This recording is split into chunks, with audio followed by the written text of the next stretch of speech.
Pernahkah Anda merasa hidup sedang gelap gulita? Sudah jatuh tertimpa tangga, direndahkan orang lain, bahkan merasa seolah-olah Tuhan pun meninggalkan Anda. Banyak dari kita yang hancur bukan karena beratnya masalah, tapi karena hati yang terlalu sempit untuk menampungnya.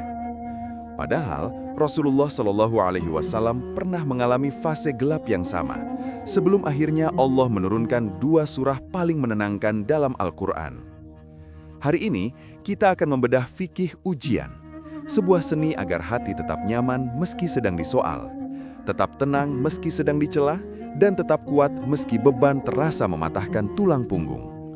Simak materi ini sampai akhir, karena disinilah letak kunci perubahan mentalitas Anda dalam menghadapi persoalan hidup. Sebelum kita mulai, mari kita hadirkan hati dengan bersolawat di kolom komentar. Tuliskan juga kota asal Anda, dan mari kita saling mendoakan agar setiap masalah yang sedang kita pikul saat ini segera diberikan jalan keluar yang lapang oleh Allah.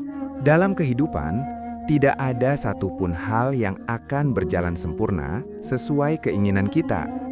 Perbedaan pandangan adalah keniscayaan, bahkan dalam unit terkecil seperti rumah tangga, mulai dari urusan warna jilbab hingga keputusan besar lainnya. Menyadari bahwa keragaman adalah bagian dari desain kehidupan adalah langkah pertama menuju kedamaian.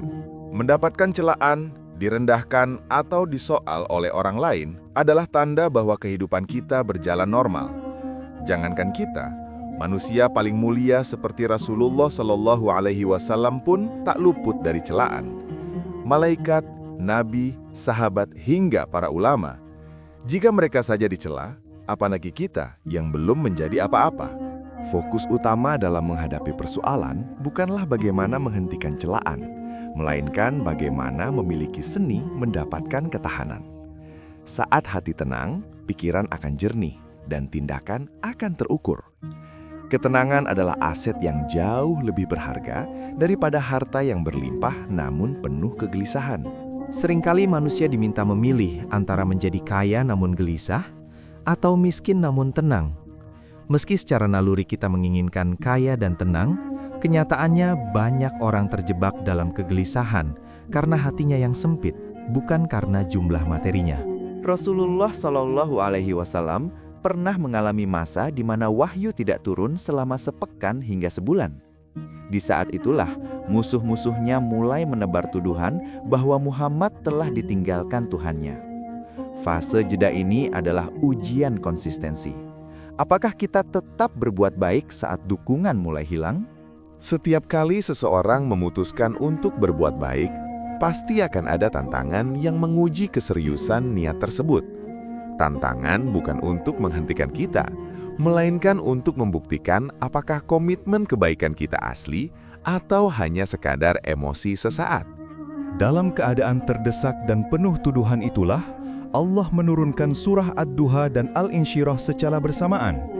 Kedua surah ini berfungsi sebagai petunjuk teknis untuk mengatasi persoalan sesulit apapun, dengan hati yang tetap tenang dan mental yang kuat.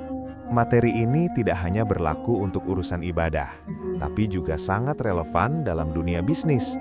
Mulai dari urusan tender yang diambil orang, lamaran yang ditolak, hingga kegagalan ujian. Kompleksitas hidup membutuhkan 2 surah ini sebagai navigasi agar jiwa tidak terguncang. Mempelajari Al-Quran bukan sekadar membaca, tapi membangun interaksi agar kita punya jawaban saat ditanya di akhirat kelak tentang bagaimana kita menjalani hidup. Minimal, kita pernah membacanya dan berusaha memahaminya sebagai bentuk penghormatan kepada Sang Pencipta. Jika Allah memulai ayat dengan sumpah, seperti Waduha, itu menandakan ada pesan yang sangat darurat dan penting bagi hambanya. Sumpah tersebut adalah tanda kasih sayang Allah yang tinggi, meminta kita untuk benar-benar fokus menyimak solusi yang akan diberikan. Waktu duha melambangkan cahaya matahari yang lembut dan memberikan kenyamanan pada tubuh.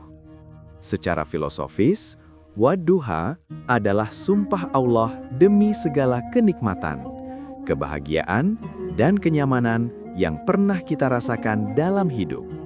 Wal-laili idza saja merujuk pada malam yang gelap tanpa cahaya sedikit pun. Ini adalah kiasan bagi situasi hidup yang sangat pekat.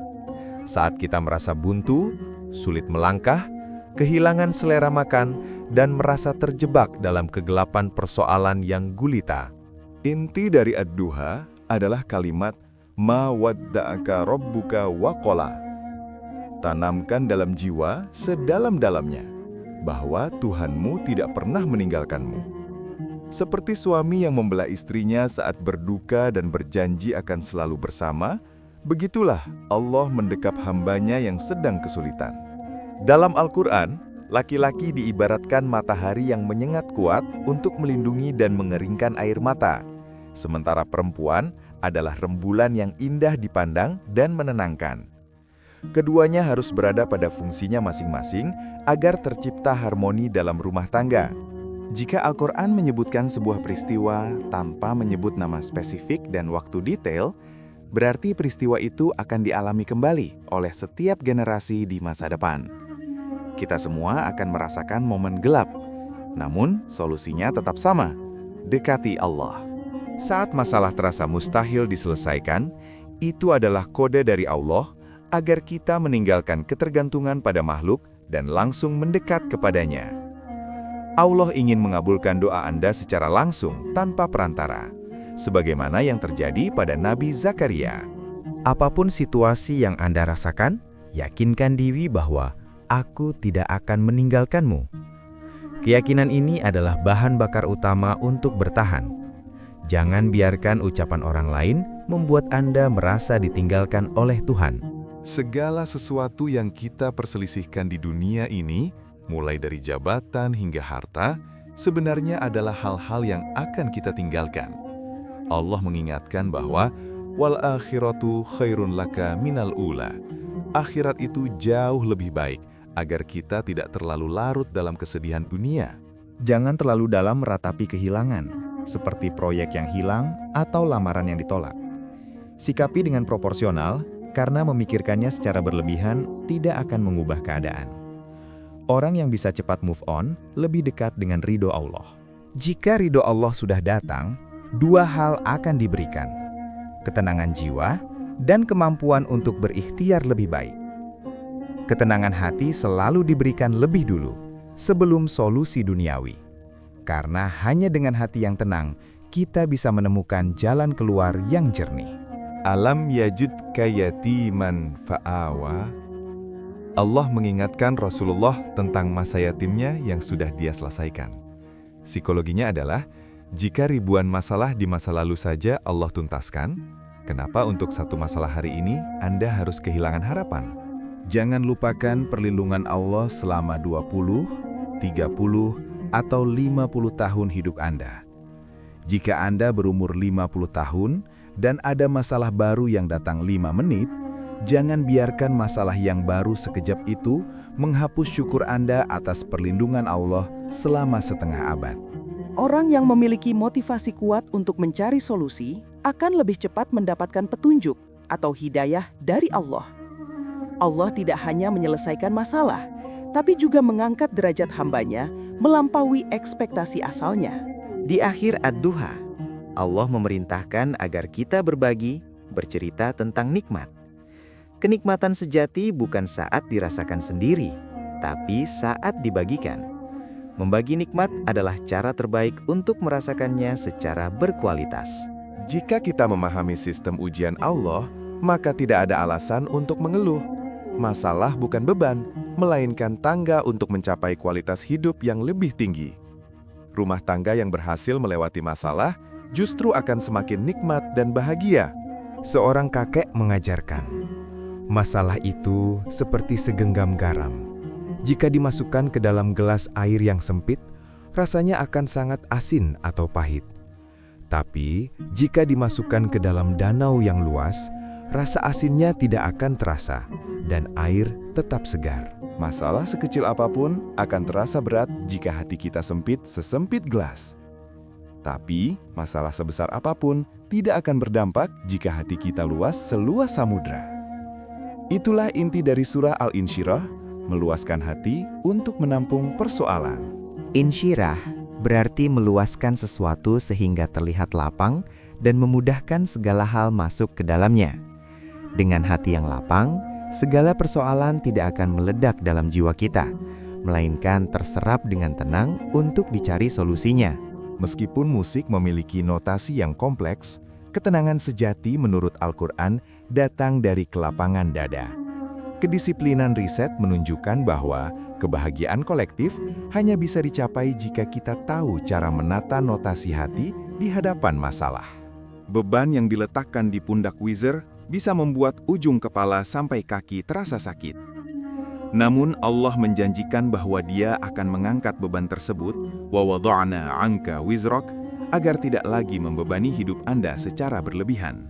Ujian berbanding lurus dengan harapan dan solusi. Tidak ada ujian yang diberikan tanpa maksud untuk mengabulkan doa-doa besar yang pernah kita panjatkan. Ujian adalah jalur wisuda untuk meraih apa yang kita inginkan. La yukallifullahu nafsan illa wus'aha. Allah tidak mungkin menguji hamba di luar batas kemampuannya. Jika masalah itu menimpa Anda, berarti Allah yakin Anda sanggup. Katakan pada diri sendiri, saya pasti bisa. Tidak mungkin Allah uji kalau saya tidak sanggup. Setiap ada masalah, langsung tanamkan di hati yang paling dalam. Insya Allah bisa. Ini adalah prinsip tekad. Seperti bangsa Korea yang menanamkan tekad untuk melampaui Jepang sejak TK, kita harus menanamkan ayat-ayat Allah sebagai tekad mental. Allah menggunakan kata inna, sesungguhnya, untuk menguatkan informasi agar tertancap kuat di hati. Ini adalah garansi mutlak bahwa di balik setiap kesulitan yang menghimpit, ada kemudahan yang sudah disiapkan secara berdampingan. Inna ma'al usri yusra. Kemudahan itu tidak datang setelah kesulitan, tapi bersama kesulitan. Saat masalah datang, solusinya sudah ada di sana. Hanya saja seringkali tertutup oleh kegelisahan hati kita yang sempit. Fa'idha faraghta fanshab. Jika satu urusan sudah selesai, segera fokus pada urusan berikutnya. Jangan biarkan pikiran larut dalam kesedihan atau euforia berlebih. Teruslah bergerak produktif agar energi tetap terjaga. Wa ila rabbika farghab. Hanya kepada Tuhanmu hendaknya kamu berharap. Jangan menggantungkan harapan pada makhluk, karena itu adalah pintu kekecewaan. Gantungkan harapan pada Allah, maka Dia akan menggerakkan seluruh makhluk untuk menolong Anda. Jika Anda tidak lulus di satu kampus atau gagal mendapatkan jabatan, terimalah secara proporsional. Allah mungkin sedang menghindari Anda dari keburukan yang tidak Anda ketahui dan menyiapkan kampus atau jabatan yang lebih baik sesuai ridhonya. Saat Anda sukses, jangan sombong. Ingatlah bahwa kesuksesan Anda mungkin adalah tangga dari bantuan orang lain. Berikan peluang bagi orang lain, ajak mereka naik, dan jangan pernah menyakiti hati mereka dengan mengungkit kebaikan Anda. Semua masalah diberikan bukan untuk membebani, tapi untuk meningkatkan kualitas hidup. Tujuannya adalah agar kita mendapatkan nikmat yang berkualitas dan bisa merasakannya dengan cara berbagi. Itulah inti dari kebahagiaan hidup yang sejati.